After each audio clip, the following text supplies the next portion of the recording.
ఎవరెవరు చెప్తా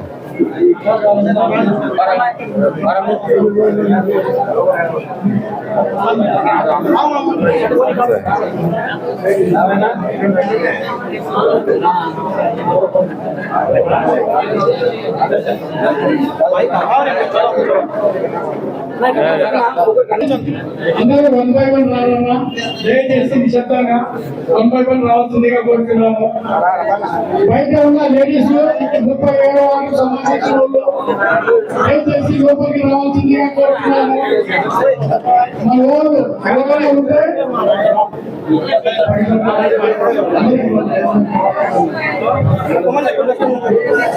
బయట ఉన్న 37 వారి మహిళలు లోపలికి రావాల్సిందిగా కోరుతున్నాము. పక్కన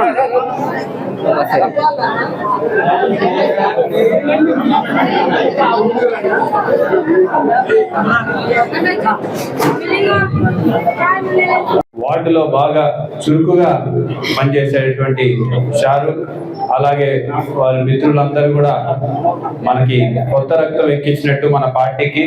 ఎందుకంటే మన పార్టీ యూత్ పార్టీ. ఈరోజు జగనన్న కూడా యువకుడు. ఇక్కడ నేను పోటీ చేస్తున్నాను, నేను కూడా ఒక యువకుడిని. కాబట్టి మీలాంటి యూత్ అందరూ కూడా మమ్మల్ని ఇన్స్పైర్ చేసి ఇంకా గట్టిగా కష్టపడడానికి మీ యొక్క ప్రేరేపణ నిజంగా చాలా సంతోషకరం. మరి ఈరోజు మీరందరూ కూడా స్వచ్ఛందంగా పార్టీలోకి వచ్చినందుకు చాలా చాలా ధన్యవాదాలు. ఎందుకంటే మీరు ఒకటి గమనించండి, ఇప్పటిదాకా తెలుగుదేశం వాళ్ళు కూడా రోజు ఒకటి ఫోటోలు పెడుతూ ఉంటారు. మన మధ్యలో సుబ్బారెడ్డి పాలెం అనే గ్రామానికి వెళ్ళేసి కండువాలు వేసి ఒక ఫోటో పెట్టినారు, మా పార్టీలో జాయిన్ అయినారు. తర్వాత ఇంకొక వైశ్య ప్రముఖుడి దగ్గరికి వెళ్ళేసి ఆయన కండువా వేసేసి మా పార్టీలో జాయిన్ అయిపోయినాడు.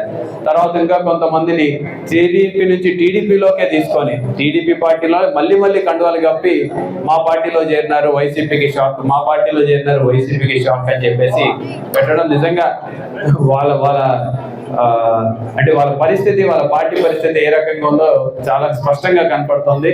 ఈ రోజు మన పార్టీలో జాయిన్ వాళ్ళందరూ కూడా కొత్తగా మన పార్టీలోకి వచ్చిన వాళ్ళే తప్పితే పాత వాళ్ళని తిరిగి మనమే కండువాలు వేసుకునే పరిస్థితి వైఎస్ఆర్సీపీ లేదంటేనే విజయం ఎవరి వైపు ఉంది అనేది చాలా స్పష్టంగా కనపడుతుంది.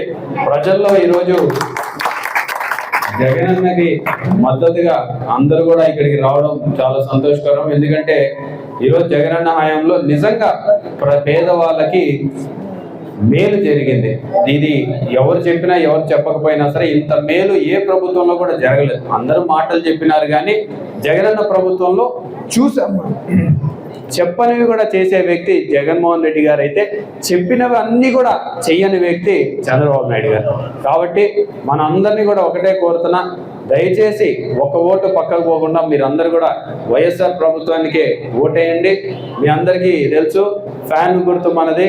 ఈ ఫ్యాన్ గుర్తుపై మాత్రమే ఓటు వేయించాలని చెప్పేసి మనస్ఫూర్తిగా కోరుకుంటూ, ఇది కూడా ఇంకొకటి కూడా చెప్తానా, ఇది మీ ఇల్లు, మన ఇల్లు కాబట్టి ఇది మీకు మన కుటుంబం లాంటిది.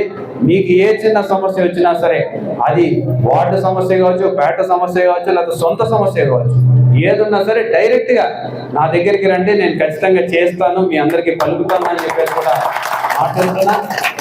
ఈ ఇంటి తలుపులు ఎప్పుడు తెరిచే ఉంటాయన్న విషయాన్ని కూడా మీరు ఎవరు కూడా మర్చిపోవద్దని చెప్పి మరీ కోరుకుంటూ, మరి షారూక్ని అలాగే మిత్రులందరినీ కూడా మన వైఎస్ఆర్ కుటుంబంలో జాయిన్ అయినందుకు వారందరికీ కూడా ధన్యవాదాలు తెలియజేసుకుంటూ సెలవు తీసుకుంటాం.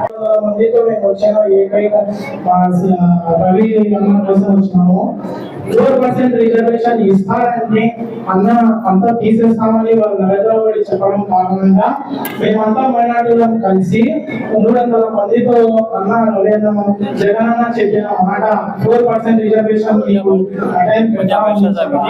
ఇప్పిస్తామని చెప్పినాడు. అట్లానే జగనన్న చేసిన అభివృద్ధి మొత్తం మీకు అందరికీ తెలిసిందే, చూసిందే. జగనన్న చేసిన మంచి పని చూసి ఒక్కొక్క పార్టీ కలిపి 3 పార్టీలు కలిసి జగన్ పైన యుద్ధం చేస్తున్నాం.